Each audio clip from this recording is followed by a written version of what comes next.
विद्यार्थी मित्रांनो, आज आपण इयत्ता 10वीच्या गणित विषयाचा पेपर कसा सोडवायचा ते पाहूया।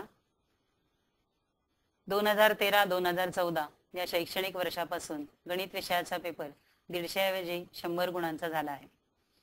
परंतु प्रचलित पद्धतीप्रमाणे बीजगणित आणि भूमिती या दोन्ही विषयांसाठी 2 वेगळ्या प्रश्नपत्रिका व उत्तरपत्रिका राहतील। सुधारित मूल्यमापन कशा प्रकारचे असेल हे आपण आता पाहूया।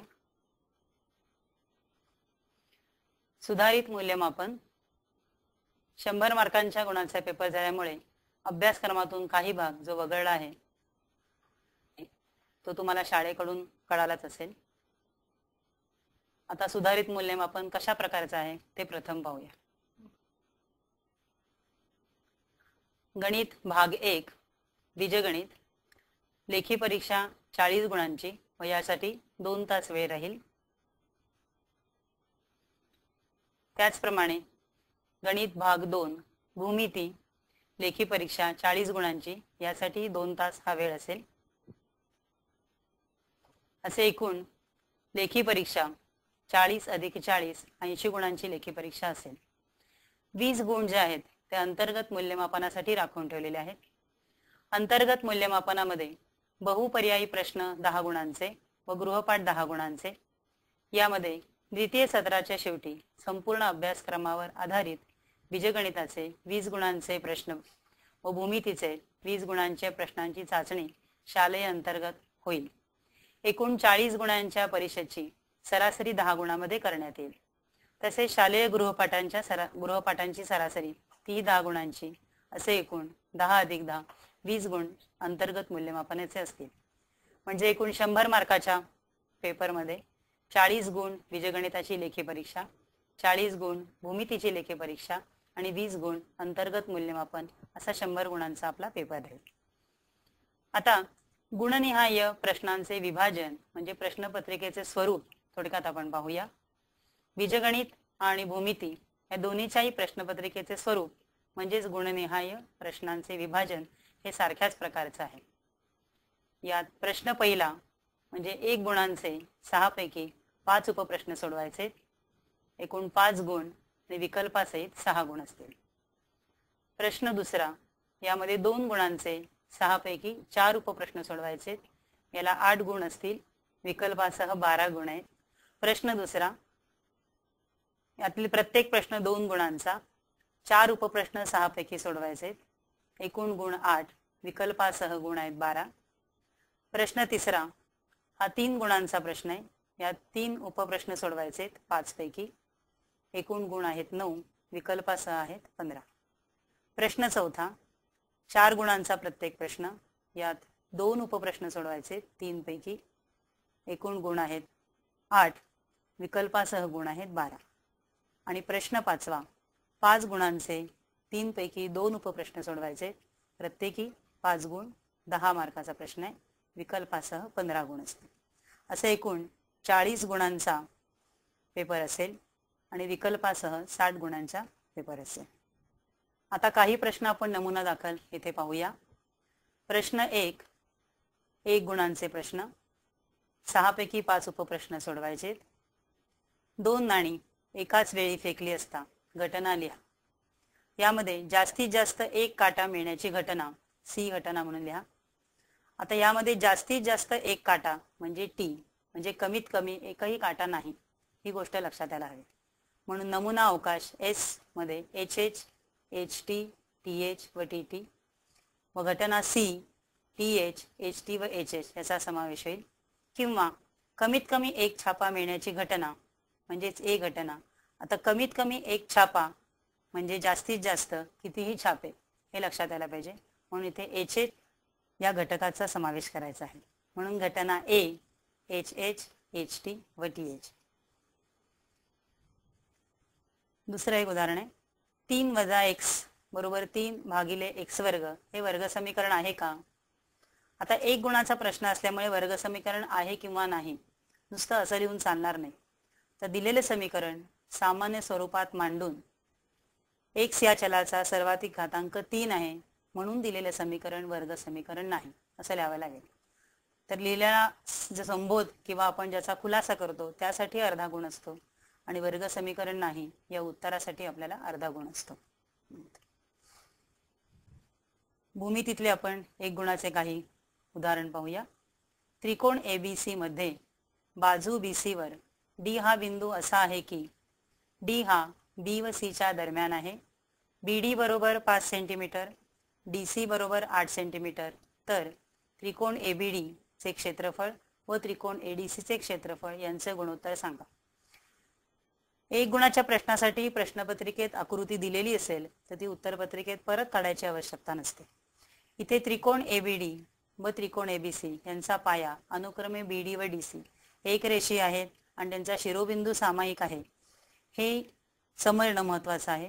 म्हणून त्यांची क्षेत्रफळे ही त्यांच्या संगत पायाच्या प्रमाणात आहेत हा गुणधर्म लिहायला हवा. या गुणधर्मासाठी अर्धा गुण आहे आणि येणाऱ्या उत्तरासाठी क्षेत्रफळांचं गुणोत्तर 5/8 यासाठी अर्धा गुण आहे. भूमितीचं अजून एक उदाहरण पाहू. 3x + 2y - 15 = 0 या रेषेचा चढल्या.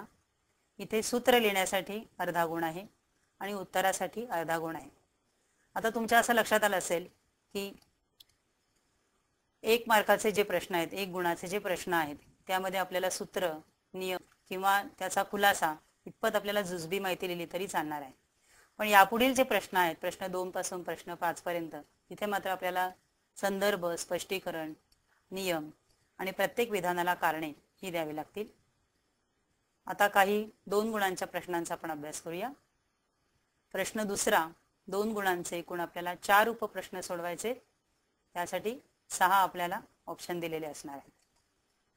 3x + 5y = 16 व 4x - y = 6 ही एकसामायिक समीकरणे प्रत्यक्ष न सोडविता त्यांचे बैजिक स्पष्टीकरण करा.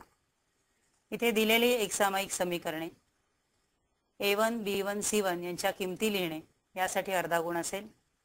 सूत्रामध्ये त्या किमती घालणे म्हणजे A1 / A2, B1 / B2 व C1 / C2 आणि त्यावर आपण काढलेला निर्णय A1 / A2 बरोबर B1 / B2 नाही या प्रत्येक पायरीला अर्धा गुण आहे. शेवटी दिलेलं उत्तर संपूर्ण वाक्यात लिहिलं.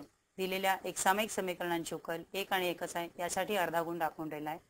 प्रत्येक उत्तराच्या शेवटी दिलेलं प्रश्नाच्या शेवटी दिलेलं उत्तर हे आपण पूर्ण वाक्यात लिहायचं आहे. दुसरं एक उदाहरण पहा. खालील वर्ग समीकरण अवयव पद्धतीने सोडवा. दिलेले समीकरण अवयव पद्धतीने सोडवण्यासाठी कोणत्या सूत्राचा उपयोग करायला लागेल त्याचा विचार करा. येथील प्रत्येक पायरीला अर्धा गुण, a² - b² या सूत्राचा उपयोग करून त्याचं स्पष्टीकरण करणे त्याला अर्धा गुण आणि अवयव पाडणे आणि शेवटी पूर्ण उत्तर लिहिणे m = +2√3 व -2√3 यास अर्धा गुण. आता भूमितीचा 2 मार्काचा 2 गुणांचा जो प्रश्न आहे. इथे आकृतीत O हा वर्तुळ केंद्र आहे. कोन COB = 90°, कोन ADC बरोबर किती? मापकोन ADC बरोबर किती? आता मापकोन COB 90° दिलेला आहे. येथील प्रत्येक विधानाला कारण द्यायचे. हे पक्षात दिलेले आहे. मापकोन AOC अधिक मापकोन COB बरोबर 180° हे रेषीय जोडतील कोण आहेत या विधानाला अर्धा गुण आहे. म्हणून कोन AOC बरोबर 90°. तसेच मापकंस AEC बरोबर 90°, लघुकंसाच्या मापनाची व्याख्या या विधानाला अर्धा गुण आहे. आणि मापकोन ADC बरोबर 1/2 मापकंस AEC अंतर्लिखित कोनाचे प्रमेय. सिद्धताचा तुम्ही नीट अभ्यास केला तर लक्षात येईल. डावीकडे आपली सगळी विधानं येतील आणि उजवीकडे त्याची सगळी कारणं येतील. सिद्धतेसाठी आकृती काढणं आवश्यक आहे. दाखवा की tan घन θ - 1 भागिले tan θ - 1 बरोबर sec² θ अधिक tan θ. त्रिकोणमितीय गुणोत्तरे पाठ असणे, त्यावर आधारित असलेली सूत्र पाठ असणे अशा उदाहरणं सोडवण्यासाठी आवश्यक आहे. इथे पूर्वज्ञानाचाही आपल्याला उपयोग करायचा आहे. आपण इयत्ता 8वी 9वी मध्ये a³ - b³ बरोबर a - b आणि a² अधिक ab अधिक b² या विस्तार सूत्रांचा जो अभ्यास केलाय ती इथे वापरायची आहे. या विस्तार सूत्रासाठी अर्धा गुण आहे. विस्तार सूत्राचा उपयोग करून मांडणीला अर्धा गुण आहे. आणि 1 अधिक tan² θ बरोबर sec² θ ही जी समीकरणं नित्य समीकरणं आहेत, त्रिकोणमितीय समीकरण आहेत, त्यासाठी अर्धा गुण राखून ठेवला आहे. टॅन घन थिटा वजा 1 भागिले टॅन थिटा वजा 1 बरोबर सेक वर्ग थिटा अधिक टॅन थिटा, म्हणजे डावी बाजू बरोबर उजवी बाजू, यासाठी अर्धा गुण आहे. यानंतर प्रश्न तिसरा पाहू कसा सोडवायचे ते. 3 गुणांचे 3 उपप्रश्न सोडवायचे. विकल्पासहित 5 प्रश्न असतील. प्रश्न पहिला हा रचनेवरचा आहे. त्रिकोण KLM मध्ये KL बरोबर 6.4 सेंटीमीटर, LM बरोबर 6.7 सेंटीमीटर व कोन KLM बरोबर 65 अंश. तर त्रिकोण KLM चे परिवर्तुळ काढा. इथे त्रिकोण KLM काढण्यासाठी 1 गुण आहे, बाजूंचे दुभाजक काढण्यासाठी 1 गुण आहे आणि त्रिकोण KLM चे परिवर्तुळ काढण्यासाठी 1 गुण आहे. भौमितिक रचना करताना सर्व आकृत्या दिलेल्या मापांप्रमाणे काढायला हव्यात. रचनेच्या सर्व खुणा या स्पष्ट असायला हव्यात. कृती लिहू नका अशी सूचना जर परीक्षेमध्ये असेल तर कृती लिहू नका तिथे. पेन्सिल खूप ठळक किंवा खूप फेंट अशी वापरू नये. आणि दिलेली सर्व माहिती म्हणजे कोनाची खूण, दिलेल्या कोनाचं माप, रेषाखंड सेंटीमीटर इत्यादी ही रचना करून झाल्यानंतर लिहिली आहे का नाही हे पाहावे. या प्रत्येक पायरीसाठी प्रत्येकासाठी गुण राखून ठेवलेले आहेत. आणि भौमितिक रचनेचे मार्क हे आपल्याला हा प्रश्न आपल्याला अधिक गुण मिळवून देणारा प्रश्न आहे. आणखी एक उदाहरण आपण 3 गुणांसाठी बघूया. शाब्दिक उदाहरण. 2 संख्यांच्या बेरजेला 15 ने भागले तर भागाकार 2 येतो व बाकी 10 उरते. त्याच 2 संख्यांच्या फरकाला 3 ने भागले तर भागाकार 4 येतो व बाकी 2 उरते. तर त्या संख्या काढा. इथे आपल्याला 2 चलांचा वापर करून उदाहरण सोडवायचं आहे. भाज्य बरोबर भाजक गुणिले भागाकार अधिक बाकी, हे जे आपल्याला पूर्व ज्ञान आहे याचा इथे उपयोग करायचा आहे. त्या पायरीला अर्धा गुण आहे. दिलेल्या पहिल्या अटीनुसार 2 चल x आणि y आहेत, त्यामुळे x अधिक y या अधिक करून त्यासाठी समीकरण मांडणे याला अर्धा गुण आहे.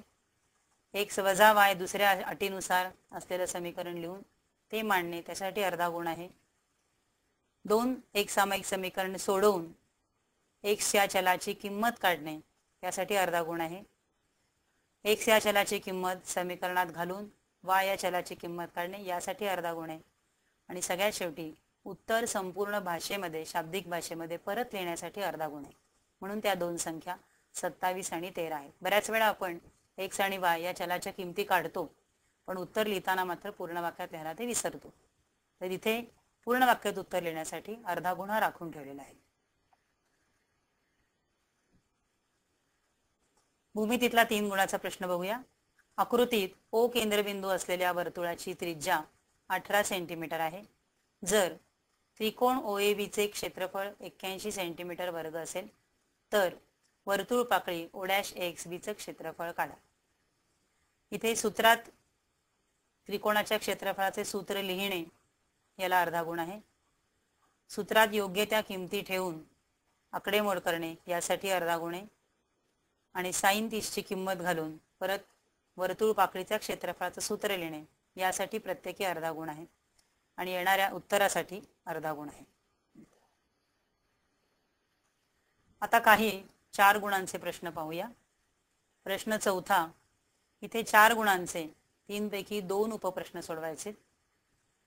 आलेखावर आधारित प्रश्न आलेखीय पद्धतीने खालील एक सामायिक समीकरण सोडवा. x अधिक 4y बरोबर 7, 2x अधिक y बरोबर 5. दिलेल्या समीकरणाची प्रथम y ची किंमत काढून घ्या. x च्या कोणत्याही 3 किमती घालून कमीत कमी 3 किमती घालून सारणी तयार करा. प्रत्येक समीकरणाची सारणी तयार करण्यासाठी अर्धा गुण असणार आहे. आणि दिलेल्या 2 एक सामायिक समीकरणाची उकल लिहिण्यासाठी 1 गुण असणार आहे. आणि आलेख काढण्यासाठी 2 गुण असणार आहे.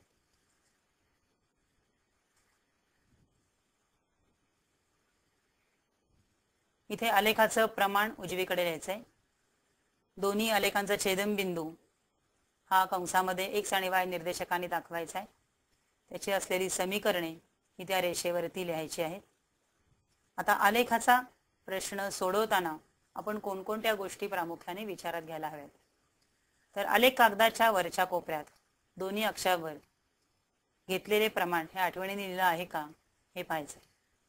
अक्षांवर x x डॅश व y y डॅश हे लिहिलं आहे का ते पहा. आरंभ बिंदू जवळ ओरिजिन म्हणजे O लिहिला आहे का तेही पहा. तुम्ही घेतलेल्या प्रमाणानुसार दोन्ही अक्षांवर योग्य त्या संख्या व माहिती लिहिली आहे का. तसेच प्रमाण घेताना दिलेल्या सांख्यिकी माहितीचा सर्वात खालच्या व सर्वात वरच्या प्राप्तांकांचा विचार करावा, म्हणजे कागदावर आलेख योग्य त्या प्रमाणात दिसेल. विशेषतः जेव्हा आपण सांख्यिकीचे आयतालेख काढणे आणि सांख्यिकीवरचे वारंवारता बहुभुजाकडे काढणे हे प्रश्न सोडवताना हा मुद्दा विचारात घ्यायला हवा. त्यासाठी आवश्यक असणारी कॅल्क्युलेशन करून योग्य त्या तक्त्यात लिहा. बिंदू स्थापन केल्यानंतर बिंदूला सर्कल करा, वर्तुळ करा. तसेच एका चलातील रेषीय समीकरणांचे आलेख रेषा असल्याने रेषेच्या दोन्ही बाजूंना दिशादर्शक बाण काढायला विसरू नका. आलेखाशी संबंधित प्रश्नांची उत्तरे आलेखावरच न लिहिता उत्तरपत्रिकेतील आलेख कागदाच्या समोरील पानावर समोरील पृष्ठावर लिहा, जिथे तुम्ही तक्ते केलेले आहेत, जिथे तुम्ही कॅल्क्युलेशन केले आहे तिथे. आणि रेषांच्या छेदनबिंदूचे निर्देशक x आणि y या क्रमिक जोडीनेच लिहा. आलेखात खाडाखोड होऊ नये याकरता संपूर्ण आलेख काढेपर्यंत सर्व नोंदी या पेन्सिलने करायच्या आहेत व प्रश्न पूर्ण सोडून झाल्यावर प्रमाण, आरंभ बिंदू, अक्षांची नावे, समीकरणे इत्यादी गोष्टी पेनने लिहाव्या. दिलेलं समीकरण आहे ते समीकरण मूळ स्वरूपातीलच लिहायचं आहे. आपण बऱ्याच वेळा y ची किंमत काढतो आणि ते समीकरण म्हणून त्या तिथे लिहितो, पण मूळ स्वरूपातील जे समीकरण आहे ते अक्षावरती लिहायचं आहे. या सर्व गोष्टी आपण स्वतः तपासून पाहायच्या आहेत, म्हणजे आलेखाच्या प्रश्नाचे आपल्याला पूर्ण गुण मिळतील. दुसरा एक 4 गुणांचा प्रश्न आपण बघूया. अंकगणिते श्रेणीवरचा. 4 ने भाग जाणाऱ्या 3 अंकी नैसर्गिक संख्यांची बेरीज किती आहे ते काढा. 3 अंकी व 4 ने भाग जाणाऱ्या नैसर्गिक संख्या 100 पासून 996 पर्यंतचा. ही अंकगणिती श्रेणी लिहिण्यासाठी अर्धा गुण आहे. यातील a ची किंमत, d ची किंमत व tn ची किंमत लिहिण्यासाठी अर्धा गुण आहे. सूत्र लिहिण्याकरता अर्धा गुण आहे परत, आणि n ची किंमत काढण्याकरता व आकडेमोड करण्याकरता प्रत्येकी अर्धा गुण आहे. त्यानंतर SN म्हणजे संख्यांची बेरीज दाखवण्याचं सूत्र, त्यासाठी अर्धा गुण आहे, आणि त्याची आकडेमोड करण्यासाठी व उत्तर लिहिण्यासाठी असा मिळून 1 गुण आहे. शेवटी येणारं उत्तर परत पूर्ण वाक्यात लिहिण्यासाठी विसरायचं नाहीये. 4 ने भाग जाणाऱ्या 3 अंकी नैसर्गिक संख्यांची बेरीज ही 1,23,300 आहे. असं पूर्ण वाक्यात उत्तरासाठी वेगळे गुण राखून ठेवलेले आहे. निर्देशक भूमितीवरचं हे उदाहरण आहे. जर A 1 - 2, B 5 - 2, C 3 - 1 व D -1 - 5 हे चौकोनाचे शिरोबिंदू असतील तर तो चौकोन समांतरभुज चौकोन आहे हे दाखवा. आता इथे सिद्धता आहे. समजा चौकोन ABCD चे कर्ण AC व कर्ण BD यांचे अनुक्रमे P व Q हे मध्यबिंदू आहेत. आता यामध्ये तुम्हाला समभुज चौकोनाच्या समांतरभुज चौकोनाचा गुणधर्म ही त्याचे कर्ण परस्परांना दुभागतात हा विचारात घ्यायला हवा. म्हणून कर्ण AC चा मध्यबिंदू P चे निर्देशक मध्यबिंदूचे सूत्र वापरणे याकरता अर्धा गुण आहे. योग्य ते X आणि Y निर्देशक तिथे लिहिणे याकरता अर्धा गुण आहे, आणि सोडवून येणाऱ्या उत्तराला तिच्या निर्देशकालासाठी 1 गुण, अर्धा गुण आहे. याचप्रमाणे कर्ण BDच्या मध्यबिंदू Q चे निर्देशक लिहून त्याचं उत्तर काढण्यासाठी प्रत्येकी अर्धा गुण, असे 3 गुण. आणि चौकोन ABCD चे कर्ण परस्परांना दुभागतात हा गुणधर्म लिहिण्यासाठी अर्धा गुण, आणि म्हणून त्या गुणधर्मावरून आपण सिद्ध करतो की चौकोन ABCD हा समांतरभुज चौकोन आहे. म्हणून गुणधर्म आणि नियम हे आपले लक्षात असणं आणि पाठ असणं गरजेचं आहे. आता काही प्रश्न हे आपण हॉट प्रश्न किंवा हायर ऑर्डर थिंकिंग लेवलचे प्रश्न, उच्च विचार क्षमता, उच्च विचार कौशल्य क्षमता असणारे प्रश्न असतात. त्यामध्ये आपल्याला पूर्वज्ञानाचा म्हणजे 8वी 9वीला आपण आधी शिकलेलो आहोत त्याही ज्ञानाचा इथे उपयोग करावा लागतो. आणि याही वर्षी आपण इयत्ता 10वीत जे पाठ्यपुस्तक शिकतोय त्यात सगळ्यातील नियम आणि त्याचं उपयोजन आपल्याला करता यायला पाहिजे. आपण ज्या ज्या गोष्टी शिकलो त्या सगळ्याचं एकत्रीकरण म्हणजेच हे प्रश्न असतात. त्यासाठी पाठ्यपुस्तकाचा नियमित सराव आणि सखोल वाचन आणि अभ्यास हा असला पाहिजे. हे गणित बघूया. 2016 या वर्षामध्ये 53 रविवार येण्याची संभाव्यता काढा. आता 2016 हे वर्ष हे लीप वर्ष आहे हे लक्षात यायला पाहिजे. दिलेल्या वर्षाच्या संख्येला म्हणजे 2016ला जर 4ने भाग पूर्ण जात असेल तर ते लीप वर्ष असतं. लीप वर्षाचे एकूण दिवस 366 म्हणजेच 52 आठवडे व 2 दिवस. त्यामुळे 52 आठवड्याचे 52 रविवार व उरलेले 2 दिवस पुढील प्रमाणे असतील. तो नमुना अवकाश लिहिण्यासाठी म्हणजे सोमवार मंगळवार, मंगळवार बुधवार, बुधवार गुरुवार, गुरुवार शुक्रवार, शुक्रवार शनिवार, शनिवार रविवार व रविवार सोमवार यासाठी 1 गुण असेल. यातील नमुना घटकांची संख्या 7 झाली त्यासाठी अर्धा गुण असेल. आता समजा ए ही घटना रविवार असण्याची आहे असं विचारलंय, त्यामुळे ए या घटनेमध्ये शनिवार रविवार व रविवार सोमवार यांचा समावेश येईल यासाठी 1 गुण असतील. ए या घटनेमध्ये 2 घटक असतील त्या उत्तरासाठी अर्धा गुण असेल. आणि मग संभाव्यतेचं सूत्र लिहिणे आणि उत्तर लिहिणे यासाठी प्रत्येकी अर्धा गुण असेल. त्या प्रश्नासाठी अनेक पायऱ्या आणि प्रत्येक पायरीला कारण आणि उत्तर हे आपल्याला लिहिणं अपेक्षित आहे. प्रश्न 5वा 5 गुणांचे 3 पैकी 2 उपप्रश्न सोडविणे. समभुज चौकोनाचा एक कर्ण दुसऱ्या कर्णापेक्षा 4 सेंटीमीटरने मोठा आहे. जर चौकोनाचे क्षेत्रफळ 96 चौरस सेंटीमीटर असेल तर चौकोनाच्या प्रत्येक बाजूची लांबी काढा. आता इथे कर्णाची लांबी x मानू आणि दिलेल्या अटीनुसार मोठ्या कर्णाची लांबी x अधिक 4 सेंटीमीटर आहे. एक चलातील समीकरणाचा उपयोग करून शाब्दिक उदाहरणाचं समीकरण मांडणे यासाठी प्रत्येकी अर्धा गुण असणार आहे. त्यावरून उदाहरण सोडवणे अवयव पाडून आणि x ची किंमत आपल्याला 12, x ची किंमत -16 मिळेल, पण लांबी कधी ऋण नसते म्हणून इथे 12 हे उत्तर आपण गृहीत धरणार आहे. याचाही खुलासा करणं गरजेचं आहे. त्यासाठी प्रत्येकी अर्धा गुण असणार आहे. म्हणून लहान कर्णाची लांबी 12 व मोठ्या कर्णाची लांबी 16. यावरून पुढचा भाग जो आहे समभुज चौकोनाचे कर्ण परस्परांचे लंबदुभाजक असतात हा गुणधर्म आपण 8वीत शिकलोय तोही इथे माहिती असणं गरजेचं आहे. तसेच काटकोन त्रिकोण AOB मध्ये मापकोन AOB 90 आहे. पायथागोरसचं प्रमेय वापरायचं आणि दिलेल्या त्रिकोणामध्ये किमती लिहून समभुज चौकोनाची बाजू ही आपल्याला काढायची. तर प्रत्येक बाजू याप्रमाणे 10 सेंटीमीटर असं आपल्याला मिळेल. इथे आपण 2-3 सूत्रांचा 2-3 गुणधर्मांचा वापर एकत्रितपणे केलेला आहे. आता हॉट प्रश्न किंवा उच्च विचार कौशल्य असलेले प्रश्न हे प्रश्न क्रमांक 1 पासून प्रश्न क्रमांक 5 पर्यंत कुठेही येऊ शकतात. ते 5व्याच प्रश्नात आहेत असं नाहीये. त्यामुळे आपल्याला पूर्ण पुस्तकाचा बारकाईने अभ्यास करणं गरजेचं आहे. आता खाली वारंवारता न देता वारंवारता सारणी दिली आहे. तर ए ची किंमत काढा, त्यावरून वारंवारता काढावं, आयतालेख काढा. सांख्यिकीवरती हे सांख्यिकी या धड्यावरील उदाहरण आहे. एकूण वारंवारता इथे 70 बेरीज करून काढायची. ए ची किंमत काढायची, याला प्रत्येकी अर्धा आणि 1 गुण असेल. सारणी तयार करायला त्याप्रमाणे A 2A 3A याच्या किमती काढून ती योग्य प्रमाणात इथे योग्य रीतीने लिहिणे याला 1 गुण असणार आहे. आणि मग आयतालेख काढण्याकरिता तर आयतालेख काढण्याकरता वर्ग सलग नसल्यास ते सलग करून घ्यायचे.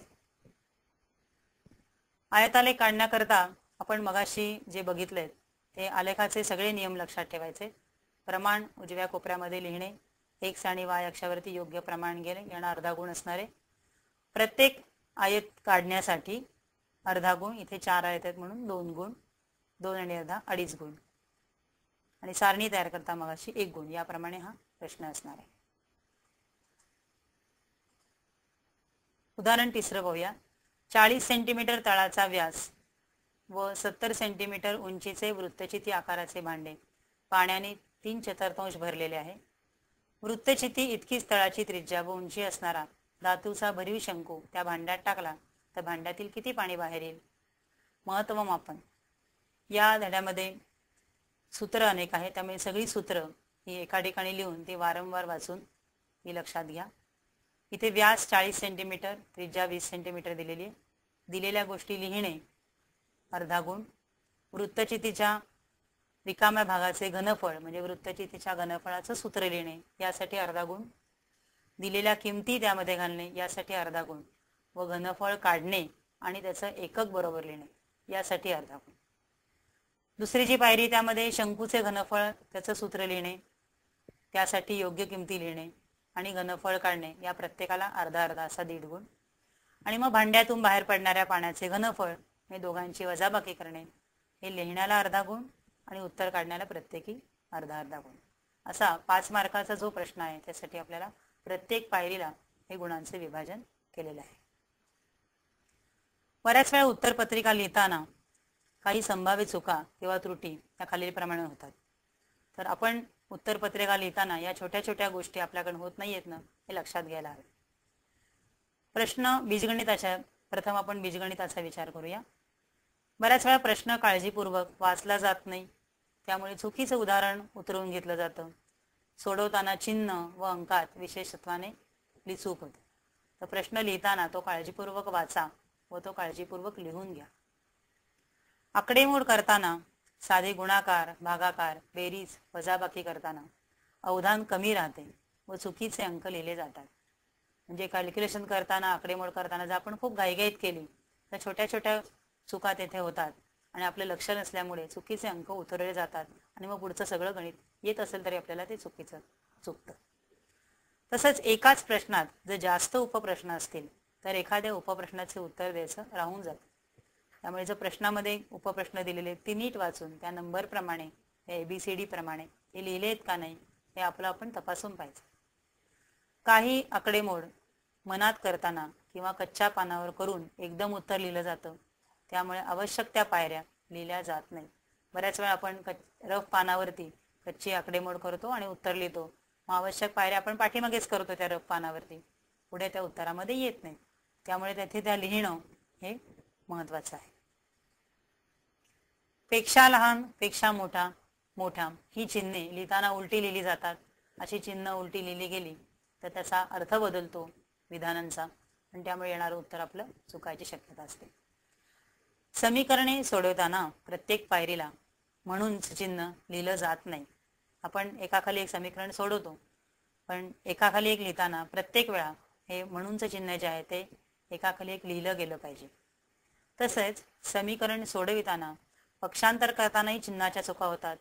डाव्या बाजूचं उजव्या बाजूला आणलं तर अधिकचं वजा, गुणाकाराचा भागाकार असेल तर हे पक्षांतर करताना चिन्हांच्याकडे जरा बारकाईने लक्ष द्यायचे. समीकरणाच्या उदाहरणात फक्त विचारलेल्या प्रश्नाचेच उत्तर लिहावे, इतर उत्तर लिहिण्याची गरज नाही. म्हणजे विशेषतः शाब्दिक उदाहरणे आपण ज्या वेळेला सोडवतो त्यावेळेला वडिलांचं आणि मुलाचं वय, X आणि Y किंवा एक सामायिक समीकरण सोडून एक चलातील समीकरण सोडून काढतो. जेवढे विचारलं आहे तेवढंच उत्तर लिहावं, इतर उत्तर लिहिण्याची त्या ठिकाणी आवश्यकता नाही. एक सामायिक समीकरणाचे उत्तर बऱ्याच वेळा कंसात लिहित नाहीत, तर ते कंसात लिहायला हवं. हे झाली समीकरणे सोडवताना घ्यावयाची काळजी. आता अपूर्णांकाचा वर्ग करताना अंश आणि छेद या दोन्हीचाही वर्ग आठवणीने करायला हवाय. तसेच अपूर्णांकाची बेरीज वजाबाकी करताना आपण त्यांचा छेद समान करायला हवाय आणि समान छेद केल्यानंतर त्याचं समच्छेद रूप बऱ्याच वेळा लिहिलं जात नाही. अंशांची बेरीज करून आपण पटकन सोडवतो, तर समच्छेद रूप लिहिलं आहे का तेही एकदा पहा. भाषिक उदाहरणांचे म्हणजे शाब्दिक उदाहरणांचे गणित रूपांतर करताना बऱ्याच वेळा चूक होते. तर अशी गणितं 2-2, 3-3 वेळा आपल्याला समजेपर्यंत वाचायची. गणित वाचण्याकरता वेळ थोडा लागला तरी हरकत नाही. एकदा गणित वाचून आपल्याला ते समजलं की सोडवण्यासाठी लागणारा वेळ कमी असतो. म्हणून शाब्दिक उदाहरणांचे गणिती रूपांतर करताना ते गणित वाचून समजून दिलेल्या अटीप्रमाणे समीकरण योग्य तऱ्हेने मांडा. उदाहरणात राशीसाठी चलाचा वापर करून उदाहरणे सोडवताना चलाची किंमत काढतात, परंतु उत्तर पूर्ण वाक्यात लिहित नाही. पण X Y किमती काढल्या की विचारलेलं X कशासाठी होतं त्याचं उत्तर खाली पूर्ण वाक्यात लिहायला पाहिजे. त्यासाठी वेगळा गुण परीक्षेमध्ये टाकून ठेवलेला आहे. उदाहरणात 2 चले वापरून उदाहरण सोडवा असं सांगितलं असू नये. बऱ्याच वेळा एका चलाचा वापर करून उदाहरण सोडवतात. मग इथे उत्तर बरोबर येतं, पण परीक्षकांना ते अपेक्षित नसतं. वेगळ्या पद्धतीने उदाहरण विचारलेलं असतं. त्यामुळे काय विचारलं आहे त्याचप्रमाणे उदाहरण सोडवायला हवं. वर्ग समीकरण सोडवताना सांगितलेल्या पद्धतीऐवजी दुसरी पद्धत वापरून उदाहरण सोडवतात. वर्ग समीकरण सोडवतानाच्या ज्या पद्धतीत अवयव पद्धती, पूर्ण वर्ग पद्धती आणि सूत्रांचा वापर करून वर्ग समीकरण सोडवणे, यामध्ये परीक्षेमध्ये जी पद्धत विचारली असेल त्याच पद्धतीप्रमाणे तीच पद्धत वापरून उदाहरण सोडवायला हवे, अन्यथा त्याचे गुण मिळणार नाही. हे झाले आपण बीजगणिताच्या बाबतीमध्ये उदाहरणे सोडवण्यासाठी घ्यावयाची काळजी किंवा होणाऱ्या सर्वसामान्य चुका. आता भूमितीचे प्रश्न सोडवताना कोन व कंस यातील फरक स्पष्ट लिहिलेला नसतो. आपण माप कोन, माप कंस हे संबोध त्या ठिकाणी स्पष्ट लिहायला हवेत. कोनाचं माप लिहून अंशाची खूण बऱ्याच वेळा लिहित नाहीत, तर अंशाची खूण आठवणीने तिथे लिहायची. सिद्धता लिहिताना आधारभूत गुणधर्म, प्रमेय, त्याची विधाने ही न विसरता लिहायची आहेत.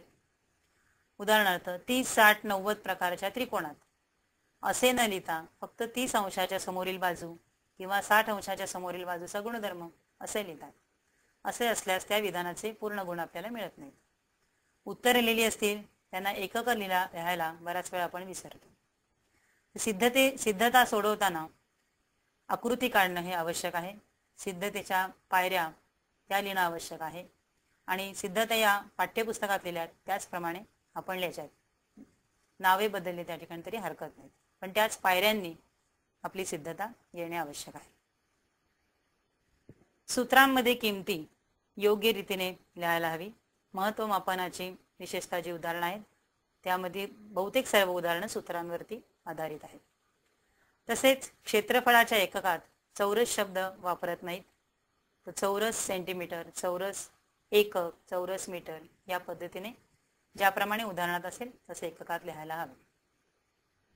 दुसरं महत्त्वाचं म्हणजे समान पाया व समान उंचीच्या त्रिकोणांच्या क्षेत्रफळाचे गुणोत्तर व 2 समरूप त्रिकोणांच्या क्षेत्रफळांचे गुणोत्तर यातील फरक बऱ्याच वेळा लक्षात घेतला जात नाही.